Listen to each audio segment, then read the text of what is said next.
السلام عليكم ورحمة الله تعالى وبركاته صاحبada qiimaha badan ee ku xiran janaalkan soo dhawaada waa mar kale muuqaal cusub hadaba muuqaalkan waxaan uga hadlaynaa musalsalka walaalaha xalqadiisa 39aad inkastoo ay xiiso lahayn adoo muuqaalkan ayaan uga hadlaynaa xalqadan waan soo koobaynaa insha Allah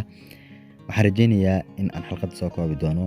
hadaba xalqada ayaa waxay ka bilaabanaysaa halkii ay naga dhamaatay isla xalqadii tan ka horeysay xalqadii 39aad kadib markii uu dabka kacay xafladii ay joogeen dhammaan ardayda hadaba xafladaas qofka gubay waan garanaynaa oo waxa gubay ninka lagu magacaabo toolka markaas ka bacdi waxa la isweydiinayaa Umar iyo dabcan Aasiya meesha ay ku maqayn kan ayaa dhahaya qof arkay muu jira Umar iyo Aasiya halkaysa tageen hadaba ay bika ayaa dhahaysa gudaha ay ku jiraan markaas ka bacdi ninkii dooruka ayaa si degdeg u galaya sidoo kale kan ayaa qaadanaya dabdamis sidoo kale asaguna waa uu soo galaya sidoo kale uljaan ayaa ka daba galaya Umar ayaa dhawaaqay waxa uu dhahayaa Nacaawiya markaas ka bacdi dooruku waxa uu soo qaadaya Aasiya kan iyo uljaan waxay garbaha soo qabanayaan ninka lagu magacaabayay Umar oo dibada ayaa loo saari doonaa isla markaana waxa la dalbayaa dabcan xaaladda emergency-ga ama gaariga gargaarka degdega ayaa la dalbayaa markaas ka bacdi waxa dhacda in Aasiya gaarigaas la saaro hadaba waxaan arkaynaa ninkii caakif lagu magacaabayo oo canaanaya ninka meeshan maamulaha dugsiga Atamaan College ee lagu magacaabo mudana Burak ayuu canaanaya waxa ku dhahayaa caruurteena adiga ayaa kugu aaminay haddana maxay tahay dabka kacaya waxaan maxay tahay iyo qeyr mas'uulnimadan maxay ahaayeen Burak ayaa isku dayay inuu caakif qanciyo laakiin ma aha mid qancinaya ugu dambeyntii waxa qancin doona rasuul Oskaya dhanka kale ninka lagu magacaabo Umar waxa uu ka shakinayaa dabcan toolga ayuu ka shakinayaa waa uu ku badboodiyaa wala laga qaban doonaa halka markii uu dambeysay uu ahanjabay oo ku dhahay arrinkan haddii aad ka dambeysay ballan waaye in aad ka shallaysid ugu dambeyntii waxa soo naxi doonto dhaha kala qaadi doonto qoftii Aasiya lagu magacaabayay waan lagu wada ordi doonaa xaaladdeena waa mid sahlan wax saasan ma sii gaadhin kaliya naqaska ayaa ku dhagay hadaba waxa bilaabantay Shanguul inay xasuusta mid u soo xasuusato tusaale ahaan waxay xasuusanaysaa hadda ku horadii xasuusteen xalqadii uu horreeyay xalqadii shanaad meelahaas iyo afraadii lixaad caakifata kuul markii uu hanjabayay nabhad iyo qofta lagu magacaabo Shanguul kadib markii handadeen uu ku lahaa ballan waay labadiina waa inid dhameynaa haddii aad flashtaas meel geesiin sababta ognahay flashtaasi waxa ku jiray caakif markii uu dilayay Umar aabihiisa flashtaana waxaan u maleynaa caakif in uu jajabiyo laakiin ninka lagu magacaabo kan ayaa ka reebtay koobi nasiib darro hadaba Shanguul waxay bilaabaysaa inay mid u xasuusato caakif ayana saa indhaha ugu haynaysaa halkii xasuusan lahayd waxyaalaha kale wanaagii reerkeeda xasuusteed waxay ka bilaabmatay caakif dhibaatadiisa bal waan aragnaa sheekadu halka ay ku dambeyso dhanka kale hadda way ka imanayaan waxa la tusayaa beerkii ay bika wada hadlaya kadibna sheeko qurux badan ay dhaxmaraysa labadooda isla markaana filimku waxa isku jarayaa 2 toddobaad ka bacdi ay dhahayaan ama kadib dhibaato badan 2 toddobaad ka bacdi ay dhahayaa wax walba dhacayna waa la iska iloobay waxaan arkaynaa gabadha Aasiya lagu magacaabo oo isu diyaarinaysa si uu aado college-ka si uu aado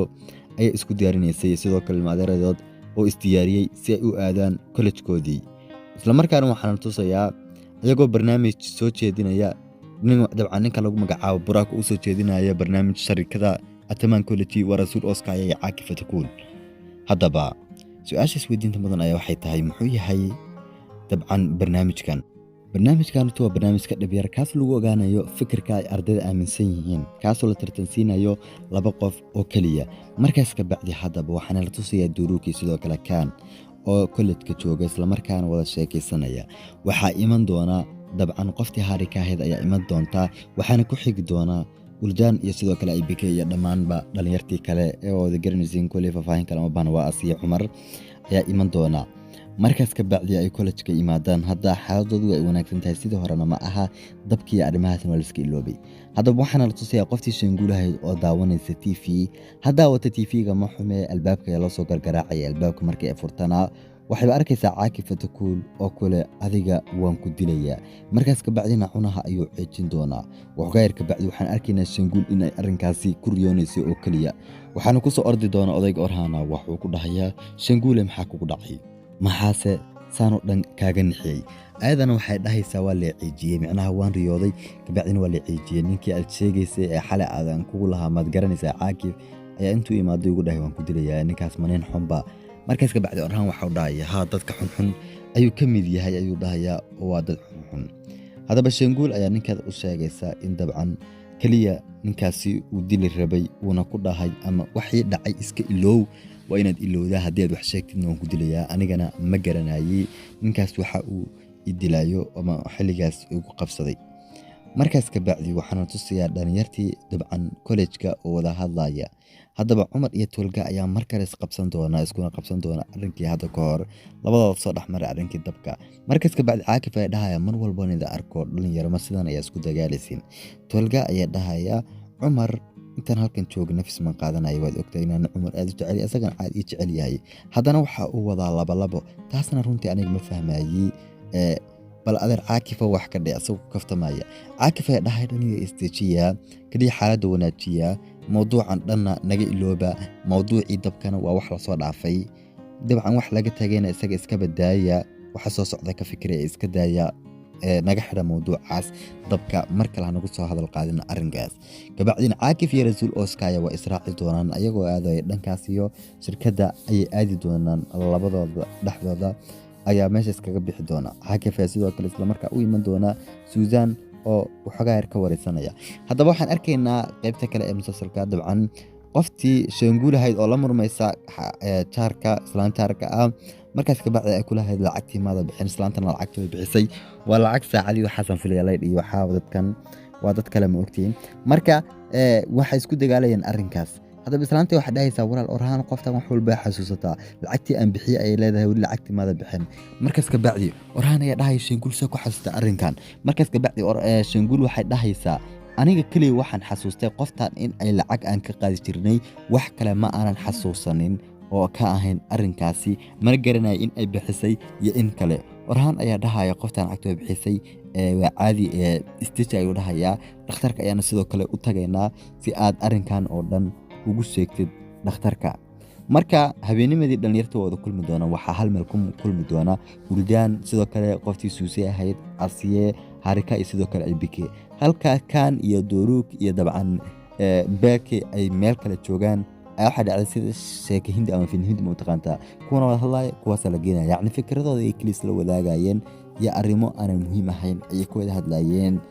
muhiim aha in aan waxay ku wada hadlayeen oo dhan sheegno maadaama xalqadan ay xiisa lahayn xalqadii horena ay ka xiisa badnaayeen haddaba markaas ka bacdi way soo bixi doonaan ugu dambeyntii oo waxa hooyan doona Harika iyo Suusiye ayaa tagi doona oo saasi ay ku bixi doonaan sheengul ilaa ya hadda waxay xasuusanaysaa waxyaalihii hore mar kale ayaa waxa dhacaysa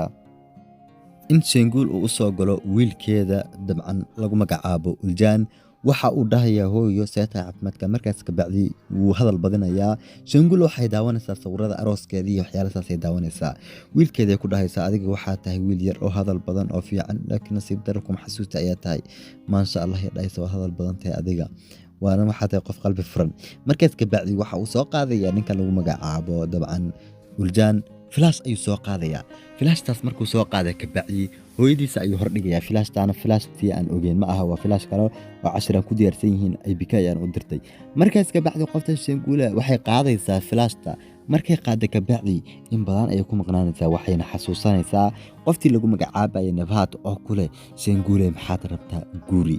sidoo kale gaari maxaad rabtaa oo flashtan ku qarin kartaa sheengulna way naxaysaa Uldaan ay dhahay hooyma maqasa ka bacdi labadiisa gamcood isku dhufanaya waxa uu dhahayaa maxaa kugu dhacay aydan waxay dhahaysaa waan naxay waxyaalo kale ayaan soo yar xasuustay iga hal noqday dhahayaan sheengula waa mid kaliya xasuusanaysa Caakif iyo dhibaatadiisa oo kaliya arrimo kale maba xasuusanayso qoftan lagu magacaabo sheengul subaxdii xigtay sheengul waxay soo fadhisanaysaa daaradeeda iyadoo iska hagaajinaysa miiska waxa uu ima doonta qoftii waalida Harika ahayd markaas ka bacdi waxay dhahaysaa subax wanaagsan qoftan kale sheengul ugu weynaaxaysa subax lamida gabadheedii maalmahan halkan aan kugu arag ee adiga tumaad ahayd macnaha Skyper ay dhahaysaa markaas ka bacdi waxay dhahaysaa qoftan Harika lagu magacaabo gabadheedii miyaad istiri maxaa jira haddaba Harika ayaa hoosta ka rahaysa ilaan waa run qoftan xasuusteeda gabi ahaanba waa ay tagtay dhahaysaa markaas ka bacdi dhahaysaa anima greenset haddaba sheengul ayaa dhahaysa gabadheedii garaal noqon runta aniga kuma xasuusti marka waxay dhahaysaa bal adiga yaa saaxiibadiin aydan waxay dhahaysaa qof walba saaxiib ayaan nahay sidoo kale adiga xitaa waad isjecleed waxay beenta ku falaysaa sheengul ma tan jeclaaday weligeed bay eriin jirtay marka sheengul waxay dhahaysaa maasha Allah markaas ka bacdi waxay dhahaysaa qoftan lagu magacaabo Harika xitaa waxaad ugu yeedhi jirtay amiiradeydii sidoo kale Uljaan waxaad ugu yeedhi jirtay amiirka marka amiiradeydii markaas ka bacdi waxa soo bixi doona Uljaan iyo Aybika ayaa soo bixi doona iyagoo sheekadu meel dhex u marayso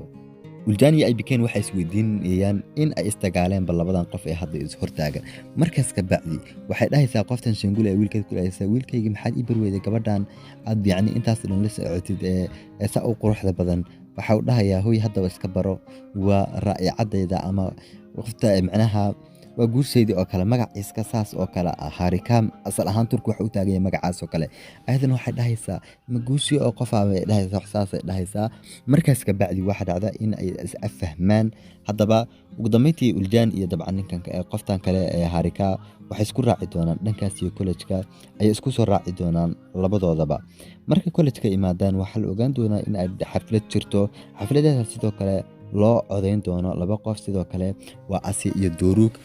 iyo Durug ayaa loo kala codeyn doonaa kuwaas oo la soo jeedin doono laba fikradood labadaas fikradood qofkii ka hela ayaa dabcan ma aragtay xiligaasi codeynaya haddaba markaas ka bacdi waxaa iman doona isla college-ka ninka Amiir lagu magacaabayo sidoo kale jacaylkiisa sidoo kale walaashiisa ayaa iman doona arrinkaasna waxaa ka nixi doona ninka lagu magacaabayo Uljaan markaas ka bacdi Durug ayaa sidoo kale qofta lagu magacaabo Aysiye iyo Kaan ayaa isweydiin doona sababta aad uga dadkan looga naxsan yahay waxaana la dhahayaa dadkan maxay yihiin yacni Uljaan dadkan waa haysaan aad looga naxdeen markaas ka bacdi Asiye waxay dhahaysaa waa maxay jira waa ay dadkanse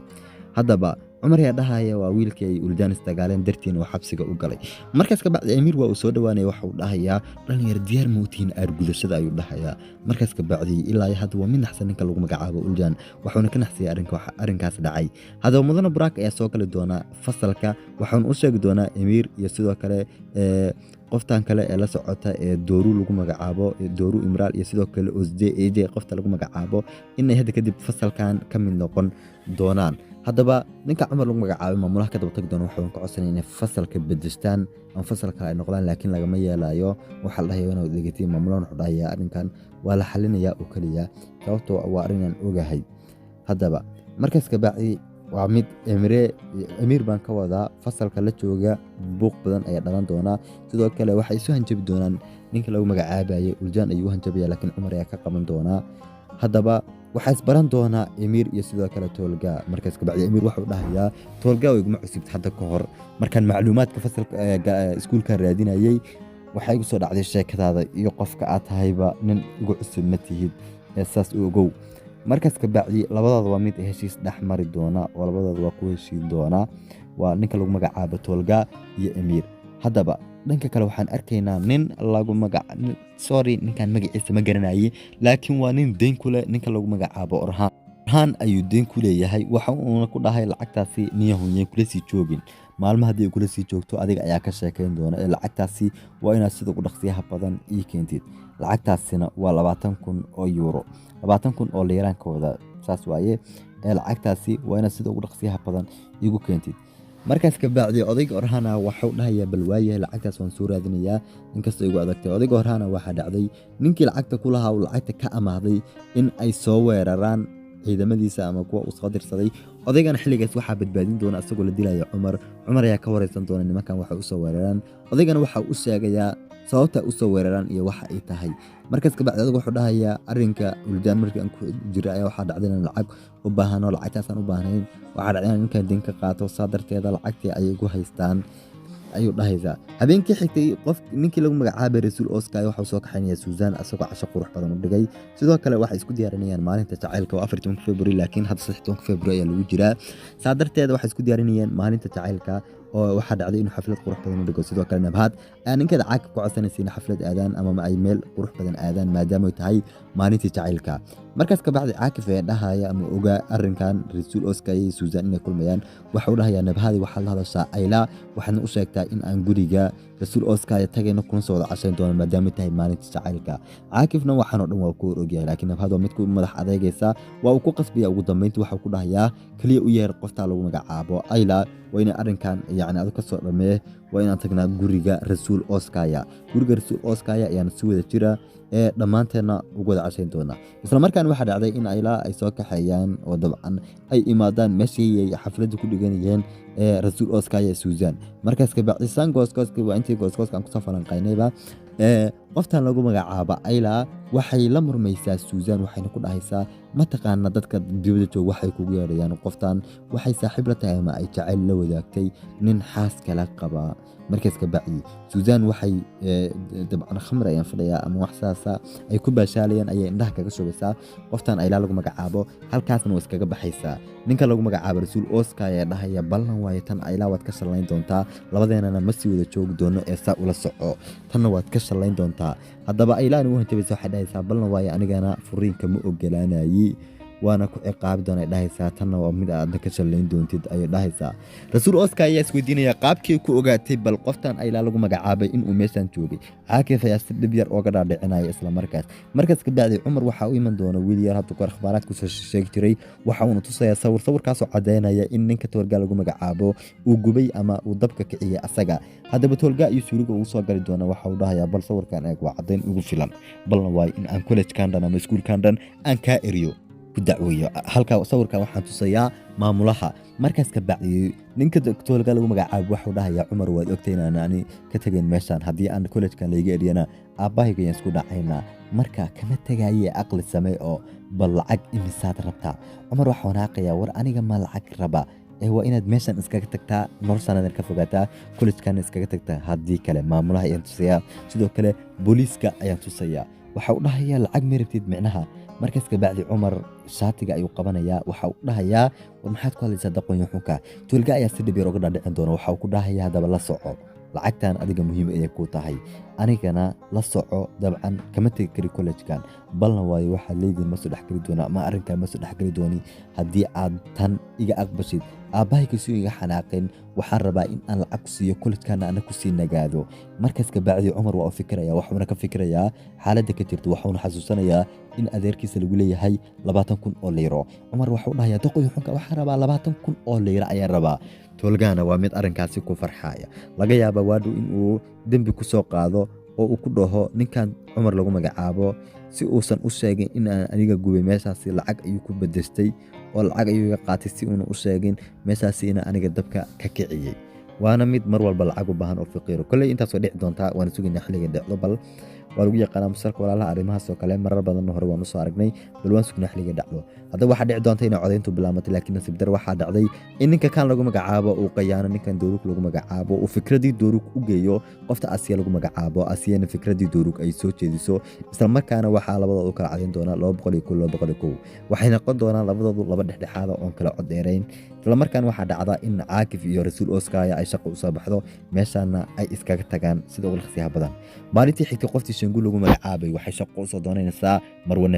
Nabhad ayaa arrinkaas la yaabi doonta waxogaan way ka wareysan doontaa laakiin Shanguul ayaa fahansiin doonta arrinka waxayna ku dhahaysaa dhibaato saa u badan ma jirto ee fahan aniga macnaha xasuusteedu waa ay tagtay saasay tahay dhakhtarka ayaan u tagay dhakhtarkuna waxay ugu dhahay meelihii hore ka shaqayn jirtay waa inaad tagtaa si xasuustaadu ay sida ugu dhaqsiyaha badan kugu soo laabato Shanguula ilaa hadda ma ahan mid ilaa hadda wax xasuusatay markaas ka bacdi Shanguul iyo Nabhad waa kuwa dhaxmar doono sheeko aad u dheer ayaa dhaxmar doonta labadooda dhexdooda maalintii xigtay Dooruk iyo Asiya israaci doonaan ayagoo baasal isu raaci doona sidoo kale waxa israaci doona Uljan iyo Harika iyo sidoo kale Aybike iyo Beerki ayaa israaci doona Cumar hadaba waxa uu soo qaaday lacagtii toolga ayuu ka soo qaaday waxa uu keenayaa ninkii adeerkii deynta kula hayuu keenayaa markaas ka bacdina Cumar waxa la soo bandhigayaa inuu ninkan wada shaqeyn ka dhaxaysa laakiin Cumar waa mid iska diidaya oo leh kaliya lacagtaada ayaan ku keenay wax kale uma iman maalintii xigtay Caakif waxa gurigiisa ku arkaya Shanguul waa uu la yaabiyaa arrinkaasi laakiin Nabhad ayaa arrinku uga dhacaysa waxayna ku dhahaysaa ninkan xasuusta gabadhan xasuusta ayaa ka luntay waxna ma xasuusato Caakifna waa mid arrinkaasi ku farxaya oo waxa uu ku farxaya qoftan inay xasuusta ka luntay waxa uuna aad ugu farxay Shanguul maadaama xasuusta ka luntay inuu waxba xasuusanaynin laakiin waxa dhacday in dadkani ay eegaan dhismahana ay shuraka ku ahaayeen Shanguul waxa arkaysaa Nabhad u daawanaysa dabcan dhismahaasi Shanguul markaas waxay soo xasuusanaysaa ninka lagu magacaabo Caakif markii uu dhismaha ka soo tuurayay ninka lagu magacaabo wali oo ahaa aabaha dhalay Cumar ama aabaha dhalay Asiye markii uu ka soo tuurayay dabcan dabaqaasi dheer. Shanguula waa mid runtii aad u naxaysa waxayna sugi laadahay intay guriga ka galayso. Duruki Aasiya ayaa sidoo kale iman doona guriga hore ayana u sii gali doonaan. Haddaba sidoo kale Nabhat ayaa iman doonta iyo sidoo kale Caakif iyo Shanguul. Markaas ka bacdi waxay soo dhaweynayeen kaliya Shanguul. Shanguul say u ordaysay waxay u soo galaysaa gurigeeda ay ku noolaayeen Cumar iyo Aasiya ay soo gali doontaa. Orhaan ayayna daba istaagi doontaa. Waxa u dhahayaa Shanguul maxaa jira oo la naxsan tahay. Haddaba Nabhat oo iyadu xilligaasi qaylo waday waxay guriga hor u soo galaysaa waxayna dhahaysaa wiilkayga Dooruk halkan adiga maxaad ka qabanaysaa. Shanguul markii Caakif aragto waa mid ka naxayso oo daba istaagaysa ninkeeda Orhaan. Markaas ka bacdi waxay dhahaysaa qofta Nabhat lagu magacaabo wiilkayga Dooruk halkan maxaa ka qabanaysay. Markaas ka bacdi arrinka ugu layaabka badan xalqadan ku dhamaanaysa waxay tahay hadalka ugu dambeeya xalqadan. Qoftii Shanguulaad waxay dhahaysaa ninkan waa nin dilaa ama ninkan waa dilaa ay dhahaysaa waa dambiile. Isla markaana sidii caadada ahayd musalsalka walaalaha qof walba meesha uu taagan yahay ayuu ku qalifi doonaa waxaana eegi doonaa Caakif Takuul qof walbana waa u naxaya. Xalqadan halka ay ku dhamaanaysaa la socod muuqaalada xiga inkastoo xalqadan ay hadana dheertahay aanana u falanqeynin sidii hore. Haddaba muuqaalkan tan ayuu ka la socod muuqaalada xiga wanaagsan saaxiibkina Khalid waxaan idinkaga tagay. Wassalaamu calaykum.